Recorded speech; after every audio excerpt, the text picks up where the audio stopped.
Good morning, everybody. I'm John Casper with the Chamber, Oshkosh Chamber. First of all, I got to start with an apology. Apparently, I learned something about Zoom. You can only do one at a time.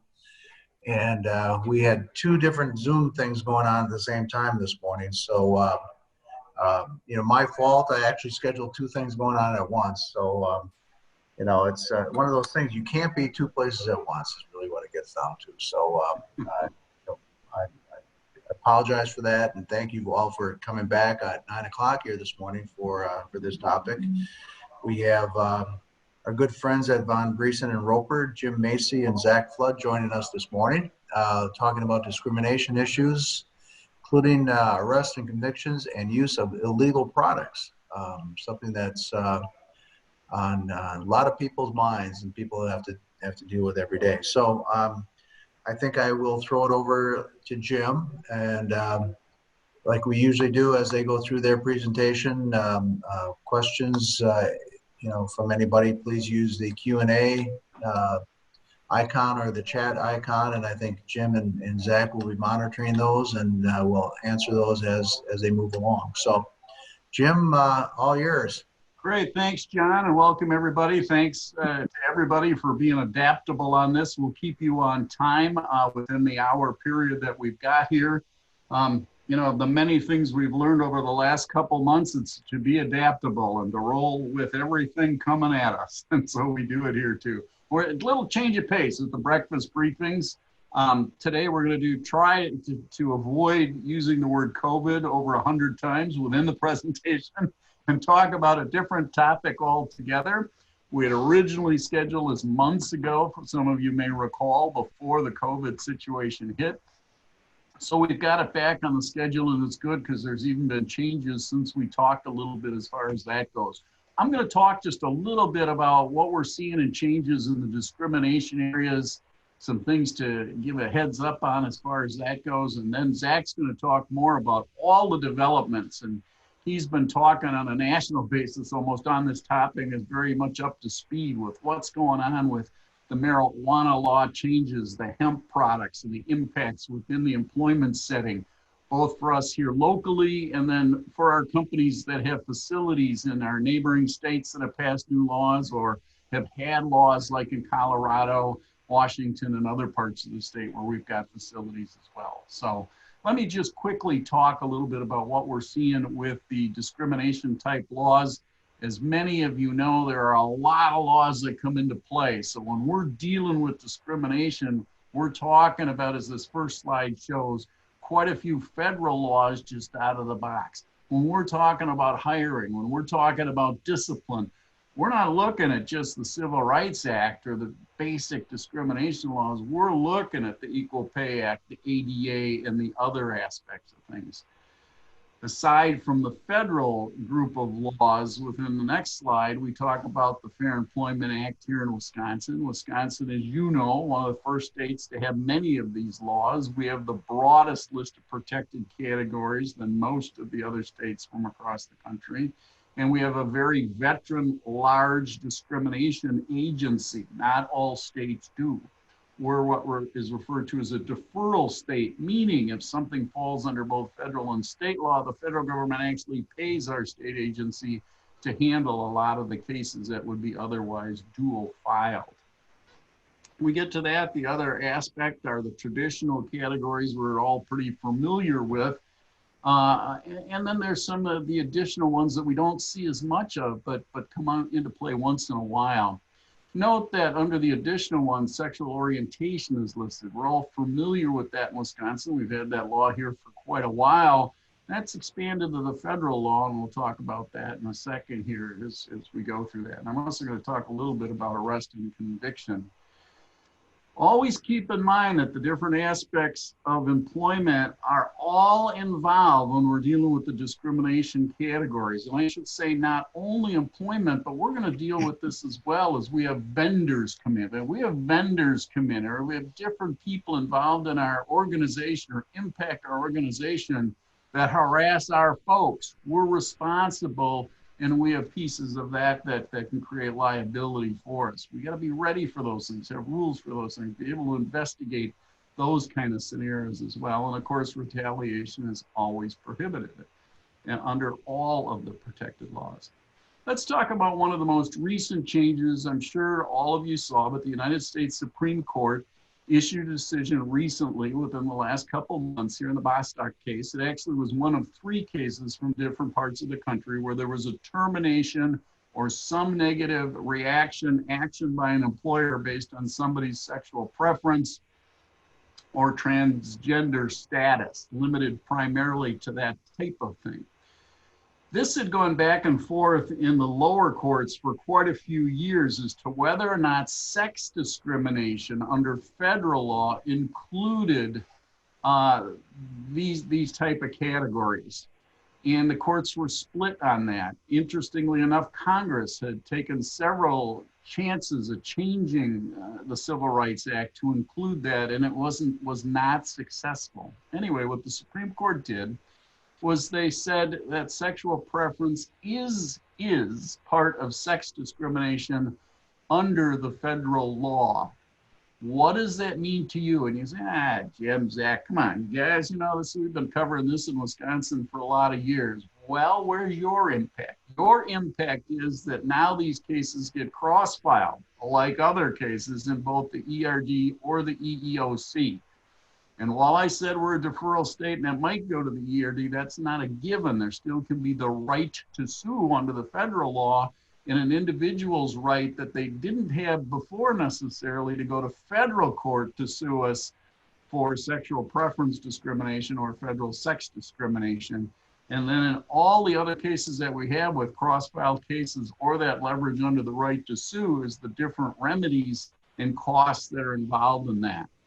Obviously, a lot of it'll fall back to the state, but it's not a given and it will impact us. I want to mention another quick update in recent developments under the state arrest and conviction law. This is a recent case from one of our companies here in the Fox Valley who did everything right. Let me just say that out of the box here. And there was no discrimination on the basis of a conviction record based on some statements made by a placement service. And this deals for all of you that hire temps, all of you that work with placement services. How you have that structured is critically important, and that's the purpose and the reason this case is up here. What your contract is with that placement service, how much say they have in the hiring decision, who makes the hiring decision, is critically important as to whether or not you become the employer or have some dual responsibility for discrimination purposes. Here, the placement service was only a referral place. In other words, they'd screen all kinds of people, and if they thought somebody was appropriate, they'd send them to either Millwork or to some other employers that may have interest. And the placement service would get paid if the company, whatever company, hired the person and they stayed for a certain amount of time. So, as it turned out, Millwork was separate enough. Here, this particular person, as you can see from the screen, had a fairly long criminal record with some pretty disturbing things. For those of you involved in background checks, if you got this, you're probably on the phone with Zach and I to go, does this substantially relate to the position that we have? Because we're talking about a fair amount of prison time and some pretty serious activity that was involved in the scenario.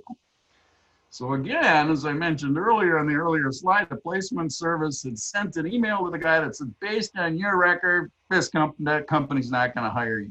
He sues the company, doesn't sue the placement agency, sues the company. That eventually goes to hearing based on his appeal on the merits of the case as to whether the company was responsible or not. And as it turns out, if we go to the next slide in that regard, again, the placement service was only a referral service. It wasn't the hiring agent. They didn't interview people, they referred them, and Millwork would interview and make the hiring decision. Millwork didn't dictate anything to people about certain arrests or certain records, don't send them to us, okay? They also hired from other services. They also independently hired people. If they came in on the street, they could fill out an application or go online and get hired by Millwork independently. In this case, Millwork knew absolutely nothing about the situation until a complaint was filed and they received it in the mail. And it still went to hearing. You're not out of the woods. The state's still going to look at how did you set this up and who's really the hiring agent, what's the responsibility here. Anyway, at the end of the day, heading to the next slide with this thing,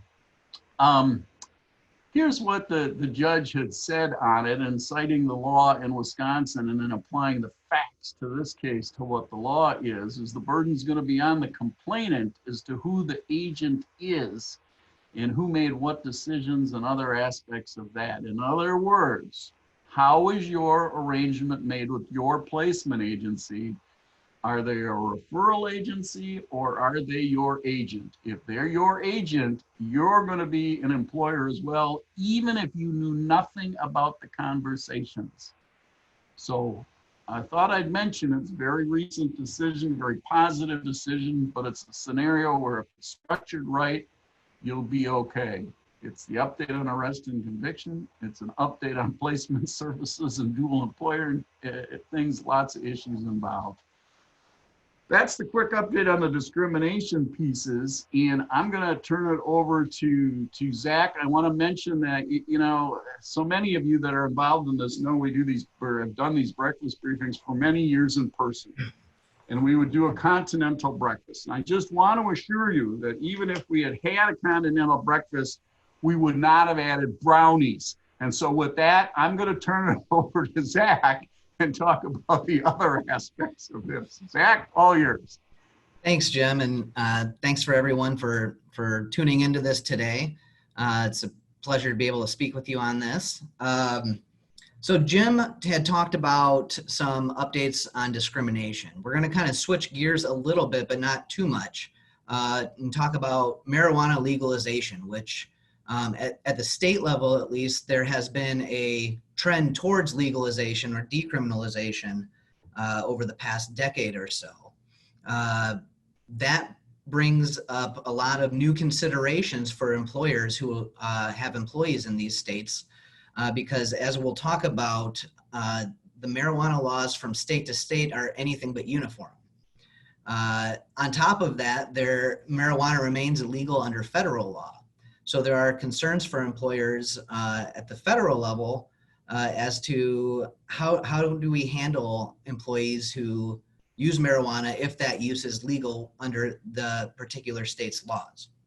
So currently there are 33 states plus DC that have enacted medical marijuana laws. 11 states, including DC, have legalized recreational marijuana, and then a large number of states, including Wisconsin, have legalized or decriminalized the use of CBD products. So before we kind of get into the legal weeds of things here, why don't we talk about the important distinctions between hemp and marijuana. Industrial hemp is not very similar. It comes from both marijuana and industrial hemp come from the cannabis plant. But the big distinction between the two is their level of THC concentration. THC is the chemical compound that's found in cannabis that causes people who use it to get high or intoxicated. So legalized hemp has much less THC concentration than marijuana does. So for under the federal Farm Bill and Wisconsin law, in order for the hemp plant to be legal, it has to contain 0.3% or less THC concentration, which is a very small amount that should not result in any sort of intoxication if somebody were to use it, and it should not result in a positive drug test. So the real distinguishing feature between legalized hemp and marijuana, which is illegal at the federal level and under Wisconsin law, is that level of THC. A lot of the CBD products that you see in stores have been modified from the plant to be put into gummies or to be put into some sort of a liquid or a tincture. But that CBD comes from the cannabis plant. It's just been genetically modified to have lower levels of THC concentration. So as mentioned, Wisconsin, marijuana is still an illegal drug. It has not been decriminalized or legalized for medicinal or recreational purposes. But there has been a lot of talk about the possibility of medical marijuana being legalized. Governor Evers has voiced his support for legalizing medical marijuana to some degree. There has been a strong showing of public support through referendums across the state for the legalization of at least medical marijuana. And although bills have historically failed in the state, along with the public attitude change that we're seeing, as well as our neighboring states who have legalized marijuana, Illinois, Michigan, Minnesota, depending on how things go in those states, that might push our lawmakers to move forward with legalizing medical marijuana or recreational marijuana. So as a Wisconsin employer, it's kind of useful and it's somewhat advantageous to be able to see how these legalization laws have played out in other states in the context of employment.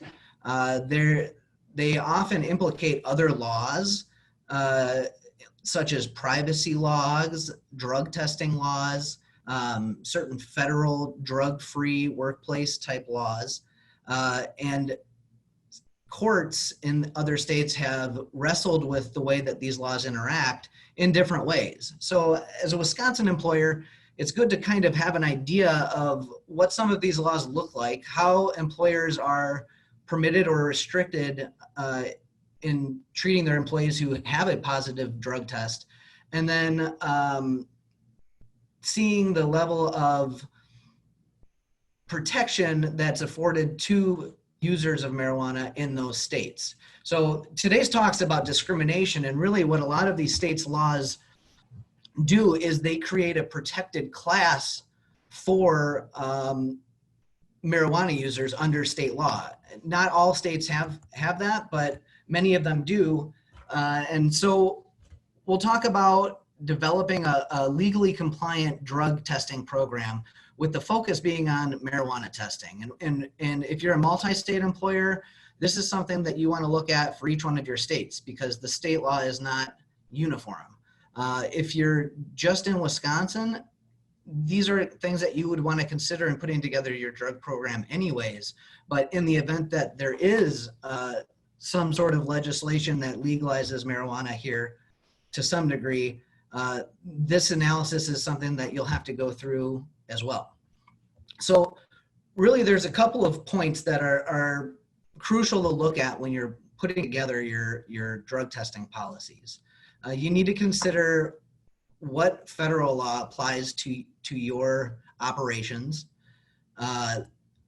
Does your state have a marijuana law? In Wisconsin, we don't, but if we were in Illinois, we'd have to take a look at that state-specific law to see how it impacts the way that we can treat our employees. You have to look at state anti-discrimination laws and case law. Many users of medical marijuana use marijuana to treat underlying disabilities. Under state disability law, there may be obligations for the employer not to accommodate marijuana use within the workplace, but possibly to excuse a positive drug test or modify its existing drug policies as an accommodation for somebody who has underlying disability. So that is one consideration that will change from state to state depending on how courts have applied their disability laws. And then another important factor to look at is applicable state privacy laws and lawful activities laws. Wisconsin has one of these laws. As Jim mentioned, it's discrimination, unlawful discrimination for employer to take an adverse employment action. So that's in hiring, firing, or any sort of decision that affects tangible employment terms and conditions based on the person's use of a lawful product during non-working time and away from the employer's premises. So that's a protected category here in Wisconsin. A number of other states also have similar laws protecting lawful activities or the use of lawful products. And where that implicates the marijuana issue is if you're operating in a state that has legalized marijuana at the state level and has a lawful activity protection, it'll be important for you to look into how does that lawful activity law consider state lawful marijuana use. It will probably be an answer that you find in case law because courts have to apply, if there's no definition of what a lawful product is, courts have to interpret how to define lawful product if you have a product that is lawful under state law but illegal under federal law. So there has been some litigation in that sense in certain states with those types of laws. And then state drug testing laws are another thing to consider. Wisconsin doesn't have them, but there are states that if the employer does drug test employees or applicants, there are certain procedures that have to be followed under the law. And then the last consideration is collective bargaining agreements. So some of these state marijuana laws will carve out discrimination protections for certain users or medical license holders, but it also will carve out exceptions for employers so employers can still take adverse employment actions for a positive marijuana test if there is provisions that permit doing so under an existing collective bargaining agreement that was reached before the law took effect. So it really just takes a deep dive into whatever state you're in, their particular laws, because as I mentioned, they're not uniform. So just to kind of give you an idea of some of the common characteristics of state marijuana laws in the employment context, there are certain states that have expressly put into their laws that says an employer may not refuse to hire or deny any sort of an employment benefit to an individual based on their medical license holder status or based on a positive test if that test is explained as being the result of medical use. Other states' marijuana laws put the exact opposite language in there and say that employers can still implement drug-free workplace policies. They can still discipline or take adverse action, including termination for positive THC test results of employees and applicants. So it just depends on the state that you're in and knowing exactly the level of restrictions that apply to you in that state. Common characteristics across all states. No state marijuana law requires employers to permit an employee, regardless of whether it's medical marijuana or recreational, to use or to have marijuana product at the workplace or while on the job.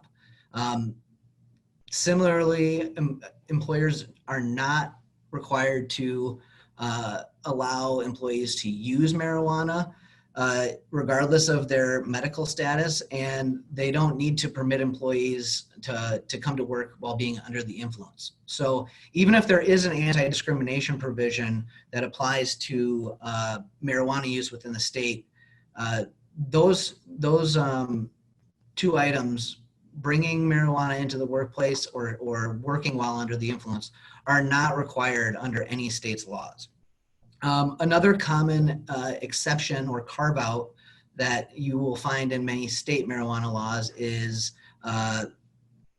employers don't have to comply with the discrimination provisions if doing so would cause it to lose federal funding or licensing, or have employees who work in safety sensitive positions. The first one comes up quite a bit with federal contractors who are subject to the Drug-Free Workplace Act. We'll talk about that in the following slide here. And then the safety sensitive position is a question that I get from a lot of my clients about classifying our safety sensitive positions. There are certain states who their laws will identify this is what it takes to be a safety sensitive position. Other laws are totally silent on it. So being able to take a look at the job duties of that employee, the types of equipment that they use, the licensing required, and then being able to classify that as a safety sensitive position can be an important step to take if you are an employer who still wants to test for marijuana and keep your employees who are in safety sensitive positions from using marijuana, even if it's legal under state law. But state privacy and lawful activities law is kind of an interesting topic because in Wisconsin, if we do see some form of marijuana legalization, and that law does have some sort of is silent as to whether employers are able to still test for marijuana and take adverse action against individuals based on either a positive test or their license status. We still have to consider how the state's lawful products law will come into play. So as I mentioned, Wisconsin protects employees from being subjected to adverse employment actions because they've used a lawful product not during working time and not at the employer's premises. So if marijuana is legalized in Wisconsin and an employee then goes on his or her own time and uses marijuana in compliance with state law, the question becomes, is that a protected class now if the marijuana law is silent? In Illinois, the Cannabis Regulation and Tax Act, which was recently enacted and has legalized the recreational use and sale of marijuana in Illinois at the start of this year. It also amended Illinois' Right to Privacy in the Workplace Act, which essentially is Illinois' version of a lawful activities statute. Under that statute, employees can't be subjected to adverse employment actions because of their engagement in a lawful activity outside of the workplace. What the Cannabis Regulation and Tax Act did was it changed the definition of lawful under Illinois' Right to Privacy in the Workplace Act to define lawful activities as being those which are lawful under either federal or state law. So at the outset, when the draft of the law was first circulated before it was actually took effect, there were a lot of employers in Illinois that were justifiably confused as to what they could do in terms of drug testing their employees. On one hand, the language of the Cannabis Regulation Tax Act said employers can still implement drug-free workplace policies, but on the other hand, it amended this Right to Privacy in the Workplace Act by changing the definition of lawful activities. So employers were confused as to what they would be able to do under the new law, but the issue was resolved before it took effect. There were late amendments to the Cannabis Act that confirmed employers can still discipline or terminate individuals based on a positive marijuana test. Similar to lawful activities laws, there are also state privacy laws that you need to be aware of and be cognizant of if you're developing a drug testing program. There are a bit more unique considerations for public sector employers, because there are Fourth Amendment issues that need to be considered in deciding the circumstances for requiring a drug test. But it can also apply in the private sector too. In California, random drug testing is considered to be an invasion of privacy rights under the state constitution. So while here in Wisconsin, an employer can do random drug tests of its workforce, California, they're going to run into some problems if they were to do that. And then I had mentioned state drug testing laws. These, again, don't apply in Wisconsin, but some states do have drug testing laws. Most of the states that do have these drug testing laws don't really discuss legalized cannabis testing. It's those parameters in the discrimination provisions that apply to cannabis use by employees are usually contained in the law of the marijuana law itself. But regardless, if you are in a state that requires drug testing or that has a drug testing law that applies to employers who drug test, it's important to know what the requirements are under those laws. For example, in Maine, if an employer wants to drug test its employees, it first has to have their policy approved by the Maine Department of Labor.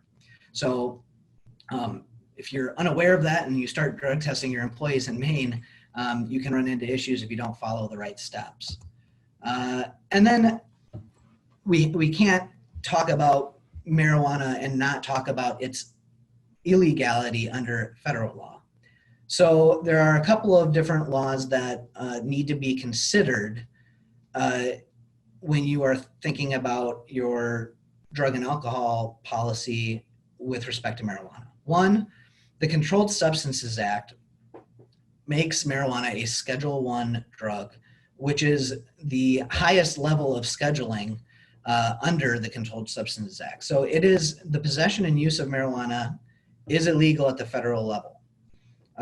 The question becomes is, if you are operating in a state that has legalized marijuana, whether it be medicinal or recreational, does the Controlled Substances Act make it illegal for an employer to hire somebody who they know has tested positive or has used marijuana? Another consideration from a federal law standpoint is the Department of Transportation's drug testing regulations. If you have employees who are subject to those regulations, the question becomes, well, how do those interplay with state marijuana laws, particularly those that require or that prohibit discrimination based on a positive test? How do those two laws reconcile? And then the other one that I had mentioned before is the Drug-Free Workplace Act. If you are an employer or a subcontractor doing work on a federal contract, you will be subject to the federal Drug-Free Workplace Act, which requires you as the employer to take reasonable steps to maintain a drug-free workplace. And then another federal law that should be considered with respect to marijuana is the ADA and the protections it provides for people with disabilities, and whether somebody with an underlying disability who uses medicinal marijuana as a form of treatment, whether they're protected in any regard under the federal Americans with Disability Act.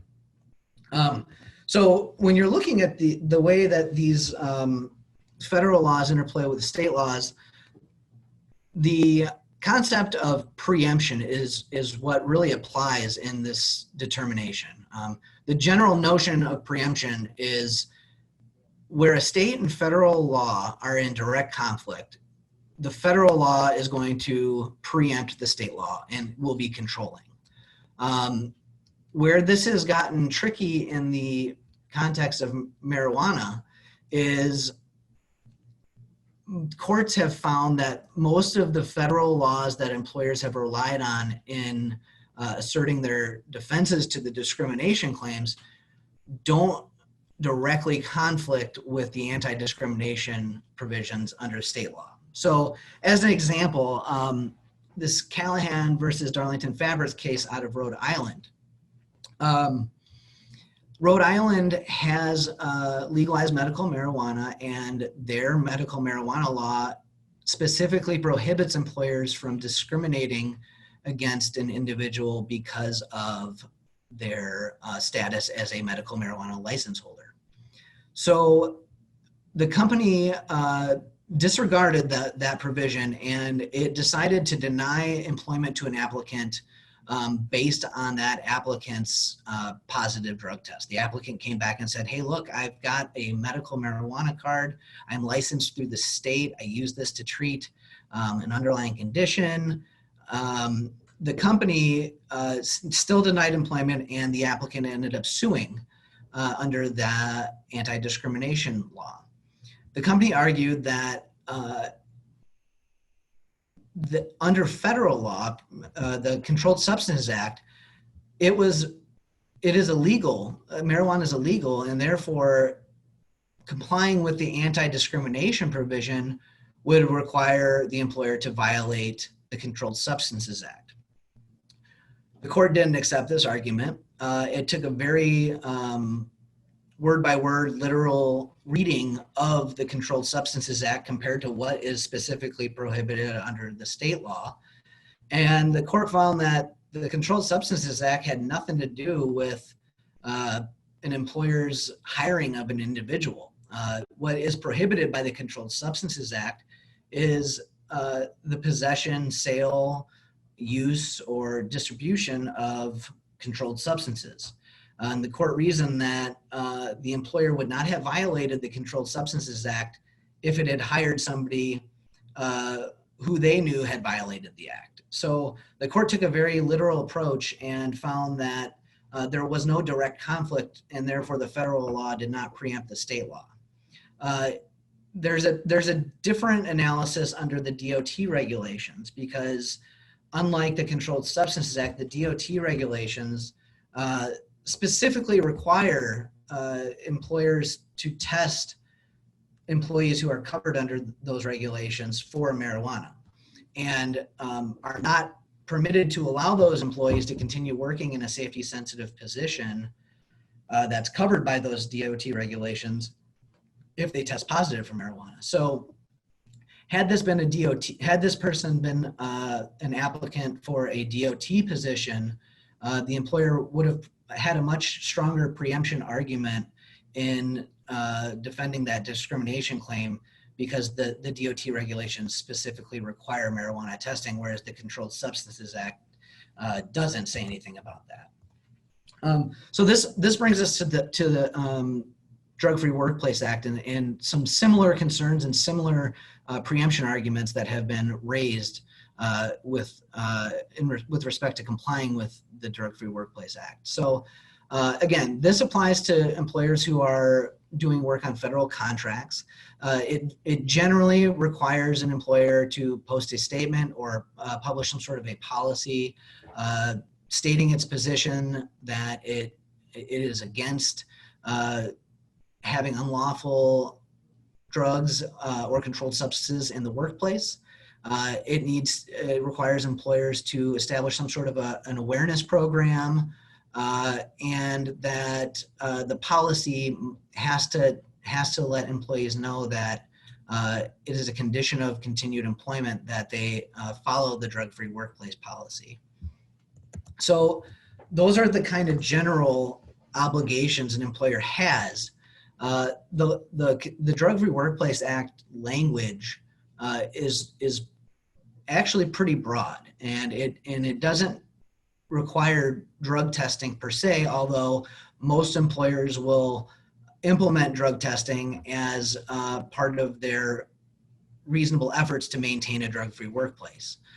So similar to the Rhode Island case, in this Knopfsinger versus SSC Niantic case out of the District of Connecticut, an applicant tested positive for marijuana, but was licensed through Connecticut's medical marijuana laws and was using marijuana in accordance with those laws, and she was licensed. The company, however, relied on Connecticut's exception to the employer's anti-discrimination requirements under its marijuana law, saying the law said that an employer does not need to comply with the anti-discrimination provisions of this law if doing so would cause it to lose federal funding.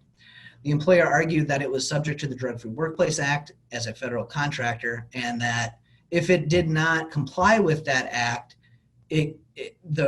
one of the possible penalties it could face would be losing the contract or losing its federal funding. But the court rejected this argument too, and took a very word-for-word literal reading of each of the laws. And it said that the Drug-Free Workplace Act does not require drug testing, and it doesn't prohibit covered contractors from employing individuals who use drug outside of the workplace. The court really found that the Drug-Free Workplace Act was focused on maintaining a drug-free workplace, as opposed to regulating employees' use of drugs outside of the workplace. And we'll talk about this with marijuana. This can be difficult because marijuana testing doesn't necessarily show the level of impairment of an employee. It's only really reliable for showing past use, and THC can remain in the system for a while. So it can be challenging for employers to monitor employees bringing in marijuana to the workplace and potentially being impaired on the job, and being able to determine if a positive drug test was just because of past use. So we'll talk about some reasonable suspicion factors to consider and the importance of that, especially depending on the law that applies to you. And then we talked about the Americans with Disabilities Act. So it's important to note that the ADA's regulations state that individuals who use illegal drugs, which under federal law includes marijuana, are not protected by the ADA. There are regulations that say that the definition of illegal drugs doesn't include a prescription that is taken under a licensed health professional's supervision and direction. So the question becomes, does prescribed medical marijuana fit the illegal drug definition under the ADA's regulations? This issue was actually dealt with in the Ninth Circuit a number of years ago, and it found that the ADA does not protect, its protections doesn't extend to medical marijuana users, even if the medical marijuana use was otherwise compliant with the state's marijuana laws. Basically, the reasoning for the decision was that the ADA is a federal statute, and under federal law, marijuana is still illegal. So the federal ADA considers even its medical use of marijuana to be an illegal drug that is not subject to the protections that are offered under the ADA. You have to be careful though, because there may be different applications under state disability laws. This is an issue that has not been litigated to any large degree, but there's at least one case that I'm aware of out of Maryland where the applicant was a medical marijuana user. Maryland had an anti-discrimination provision for people with disabilities in addition to the federal ADA. And the employer decided not to hire this individual because of a positive marijuana test, even though the applicant informed the employer that this was a medical marijuana reason and that their marijuana use was in compliance with their license. The court ended up granting summary judgment in favor of the applicant under a claim of disability, a failure to reasonably accommodate, not because the employer didn't accommodate the applicant by allowing that applicant to come into the workplace and smoke marijuana, but because the employer didn't even engage in a process to figure out whether there were any other alternative treatments that could be used, or there was any way that the safety of the workplace could still be maintained while possibly relaxing its policy as to this individual to accommodate the disability.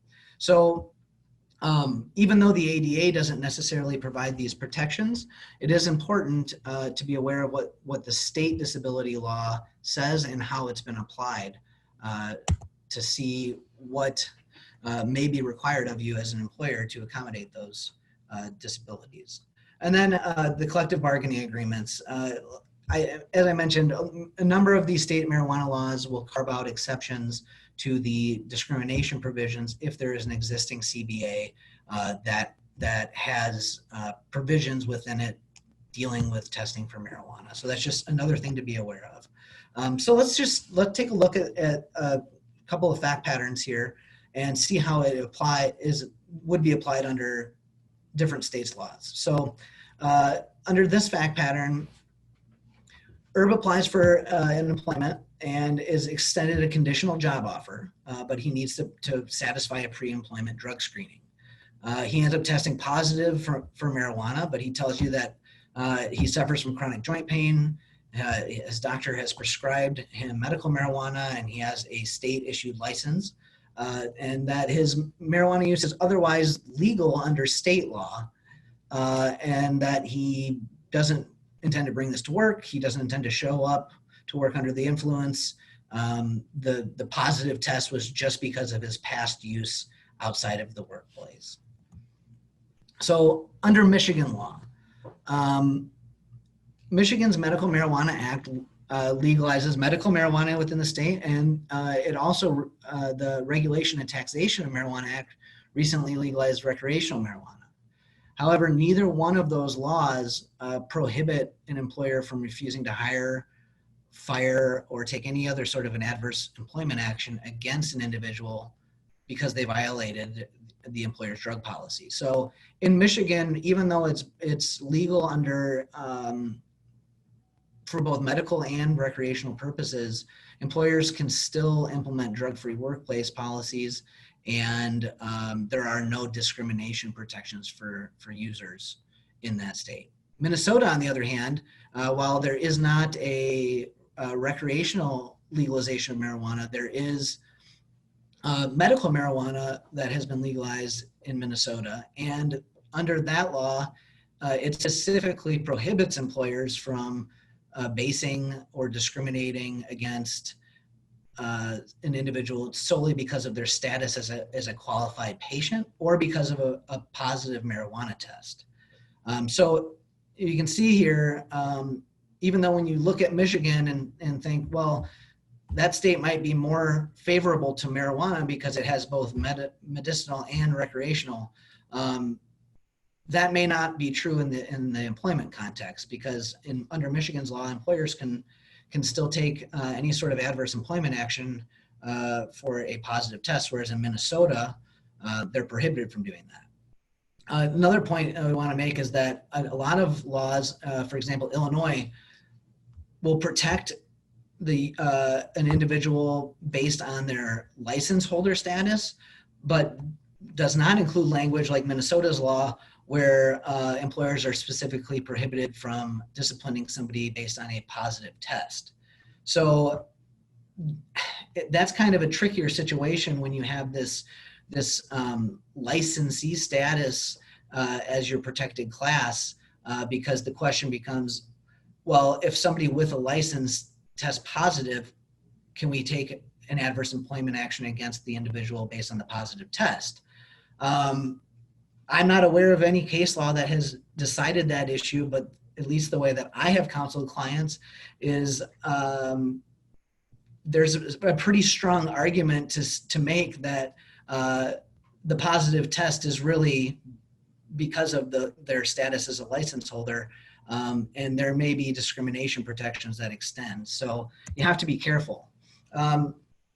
Under this fact pattern, we have the same situation, except for instead of the positive test being explained away because of a recreation or because of a medicinal reason, it's the individual tells you that she uses marijuana recreationally, but we'll assume for this that doing so is legal under this state's law.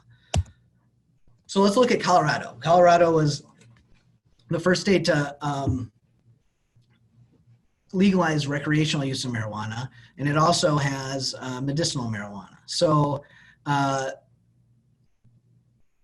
law, though, is silent, or it states that Colorado's marijuana law does not have explicit anti-discrimination provisions, but like Wisconsin and like Illinois, it does have a lawful activity statute which prohibits adverse employment actions because of lawful activity occurring outside of the workplace during non-working hours.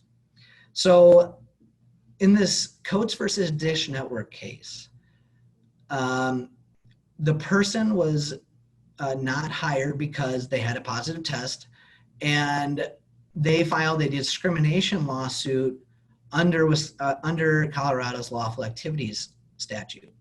And the court noted that lawful was not defined under the statute, and took it upon itself to interpret what lawful means and give the term its own definition. So the court interpreted lawful under that statute to mean lawful under both state and federal law. So at least in Colorado, the court found that because marijuana use is illegal under federal law, using it in compliance with state law doesn't give the individual the discrimination protections under Colorado's lawful activities law. I think it probably could have come out either way, but at least in Colorado, that is how the court interpreted it.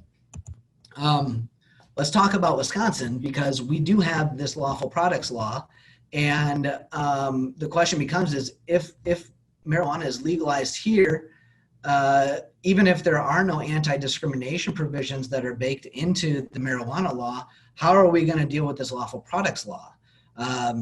And I have this case here. It's a bit old, but the law still holds that under Wisconsin's lawful products, prescription drugs that are lawfully prescribed are considered to be lawful products. So what do we do if we have somebody with a prescription for medical marijuana or a license for medical marijuana? Well, thankfully, Wisconsin's lawful products law is a little bit better drafted than Colorado's because it specifically states a number of exceptions to the discrimination provisions under the lawful products. And most applicable here is Section E, where it's not considered unlawful discrimination if the person's use of that product conflicts with any federal or state statute, rule, or regulation. So here, even if at the state level, Wisconsin were to legalize medicinal marijuana, if a lawsuit was brought against an employer under this lawful products law, the employer would have a pretty strong defense in relying on that last exception because it remains illegal at the federal level. And then we're kind of running out of time here, so I'm just going to breeze through these last couple of slides. But we had talked about the testing limitations with THC, which makes it very difficult to be able to pinpoint an employee's impairment while on the job. So if you're in a state that has a discrimination provision under its marijuana laws that prohibits you as an employer from disciplining somebody for a positive test alone, it's important to be able to identify and properly document factors for reasonable suspicion, because even if there is a discrimination provision, it does not permit that employee to be impaired while at work. Illinois' cannabis law, it identifies objective factors that are able to be relied on. by employers in reaching a reasonable suspicion of somebody's impairment. I usually put these same factors into drug policies I've put together. And then on top of that, it's important to train your supervisors on being able to identify those factors and then being able to properly document them. So that way, if there is any question down the road as to, what was the suspicion based upon, having that contemporaneous documentation will put the employer in a much better spot. And then one final thing I want to talk about is CBD use by employees, because this is a hot topic in Wisconsin. I'm sure everyone on this conference call today has seen the boom in CBD stores across the state. And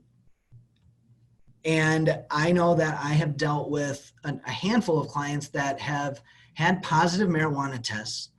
And then the employee will explain the test as saying, I use CBD.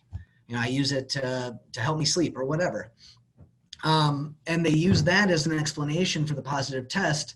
And employers are worried about violating Wisconsin's lawful products law because CBD is lawful both at the federal and state levels. So what you should take away about CBD use from employees is the DOT has issued guidance for medical review officers of drug testing programs that says lawful CBD products contain less than equal to or less than 0.3% THC concentration.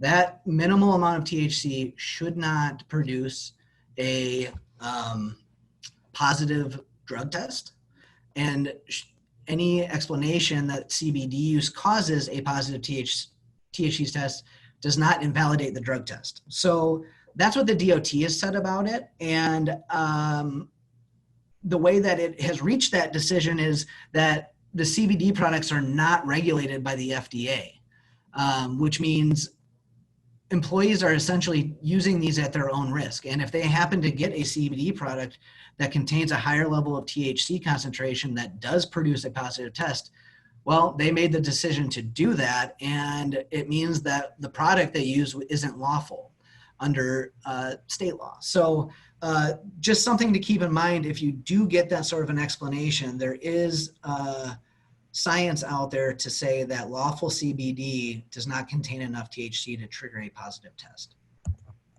And with that, I think I'm going to wrap this up. There are some best practice slides in here, but I think we've covered them already. So if there are any other questions, please let me know. Yeah, and Zach, I'm not seeing any questions through the chat, and we always make our slides available to participants later, so they'll be able to work through those aspects of it that we have with it.